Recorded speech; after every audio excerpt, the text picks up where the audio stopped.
Hello. हाँ, मैं Paramount से आप लोगों को कुछ नया चीज़ बताने जा रहा हूँ। जो आप कंपटीशन में हर बार गलती करते हैं या सही करते हैं ये तो पता नहीं, लेकिन हाँ छोटा छोटा चीज़ मुझे पता नहीं होता है जो कभी कभी हमारे साथ इंटरव्यू में भी पूछ लिया जाता है। जैसे हमसे पूछ दिया जाता है कि अंक क्या होता है। हमारा जो मैथ है वो अंक से स्टार्ट होता है। अंक जिसको हम इंग्लिश में डिजिट कहते हैं कि डिजिट आखिर आता कहाँ से और डिजिट होता क्या है। सबसे इंपॉर्टेंट यह है कि डिजिट होता क्या है और डिजिट आता क्या है। तो डिजिट सबसे पहला चीज है कि 0 से लेकर 9 तक को हम लोग डिजिट कहते हैं। The smallest unit of math is 0 to 9, इसको हम डिजिट कहते हैं। तो 0 से लेकर 9 तक डिजिट जो होता है उससे छोटा कुछ नहीं होता है। और जब 0 से 9 की संख्या को हम लोग मैच कराते हैं, एक दूसरा को ग्रुप में ला लिखते हैं तो हमारा संख्या बनता है। तो 0 to 9 को हम लोग डिजिट करते हैं। लेकिन जब हम बहुत सारे डिजिट को एक साथ लेते हैं जैसे 5, 7, 6, 4, 3, ये क्या होगा? ग्रुप ऑफ डिजिट हो गया। तो जब ग्रुप ऑफ डिजिट को लेते हैं तो इसको हम लोग नंबर कहते हैं, जिसको हम लोग हिंदी में संख्या कहते हैं। ठीक है। अब संख्या होता क्या है? तो संख्या से बड़ा कुछ नहीं होता है और डिजिट से छोटा कुछ नहीं। The smallest unit of math is digit and the largest unit of math is number. ठीक है। अब नंबर का भी दो पार्ट होता है। पहला पार्ट होता है place value, face value and place value. अब प्लेस वैल्यू क्या होता है और फेस वैल्यू क्या होता है? फेस वैल्यू होता है जो हमको सामने से चेहरा की तरह दिखाई दे, उसको हम लोग फेस वैल्यू कहते हैं। अब फेस वैल्यू के साथ क्या है कि वो कभी चेंज नहीं होता है।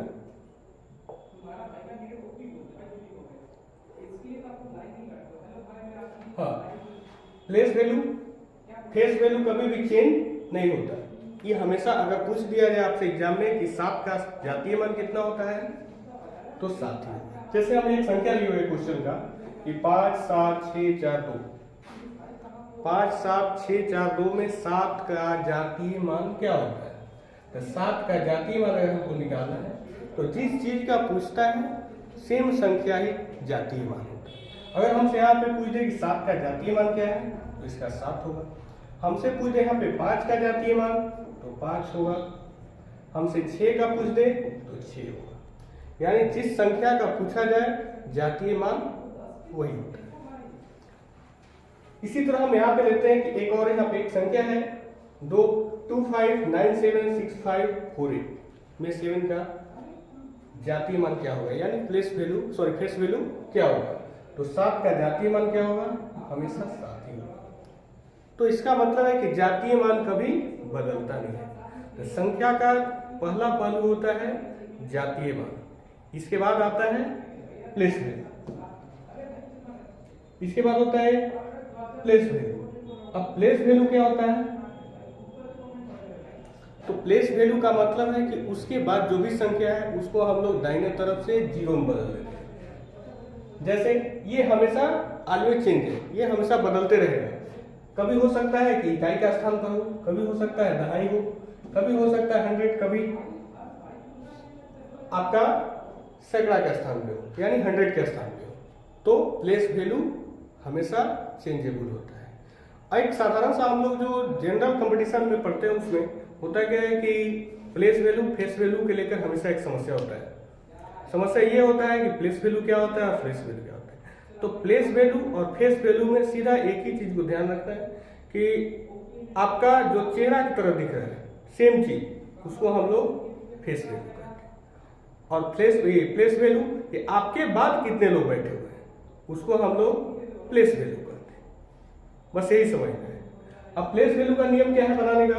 किसी चीज का मान लेते हैं कि हमको इसमें 7 का निकालना है, इसमें हमको निकालना है 7 का स्थानीय मान क्या होगा? तो सबसे पहले हम क्या करेंगे, 7 को लिखेंगे। उसके बाद उसके दाहिने तरफ जितने भी अंक हैं 1 2 3 उतना हम 0 बैठाएंगे। ये हम लोग साधारण तौर पर एक प्लेस वैल्यू निकालने का तरीका है, जो हम लोग सामान्य तौर पे देखें तो 4 5 6 क्लास में हम लोग जनरली पढ़ के आए हैं, लेकिन कारण है कि हमको इतना डिटेल उसमें बताया नहीं है। ये हो गया एक साधारण सा, लेकिन कंपटीशन में कई तरह का क्वेश्चन उठता है।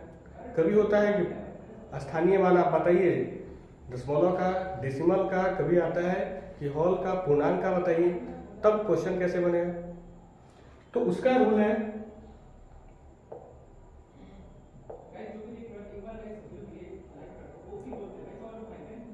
उसका भी एकदम आसान सा रूल मेरे पास है। हाँ देखिए, जैसे हम दशमलव का एक स्थानीय मान बनाते हैं, तो दशमलव का स्थानीय मान कैसे बनता है?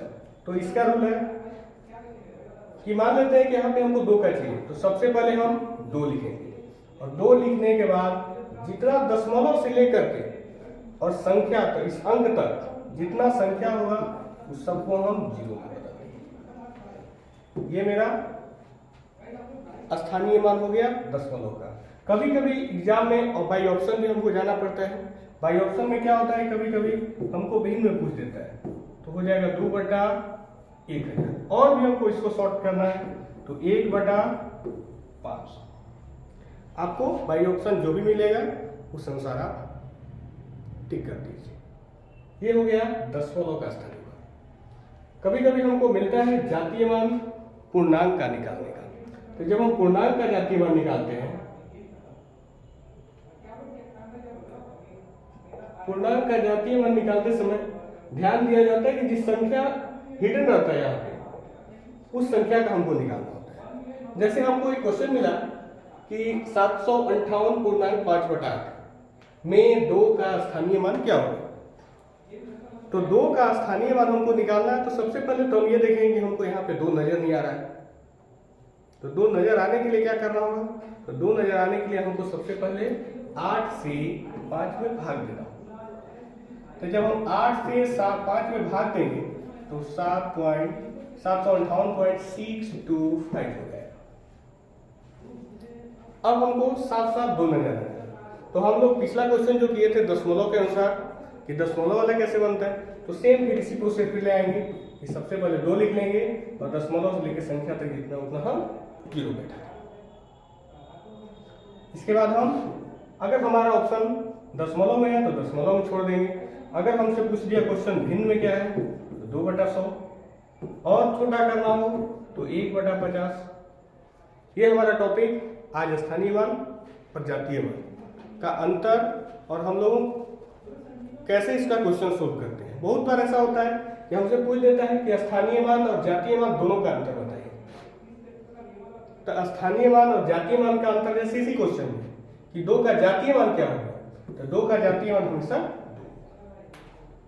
अंतर पूछ जाएगा तो हम इसको इससे माइनस कर देंगे, तो 1.2 में हम घटा देंगे, तो ये घट गया, तो ये हो गया 8, ये 9, 1. इसी तरह आपको कई बार मिलेगा कि दोनों का गुणनफल कीजिए, दोनों का भागफल बताइए, दोनों का योगफल बताइए। आप आगे भी इस तरह से क्वेश्चन को सोल्व करते हैं। धन्यवाद।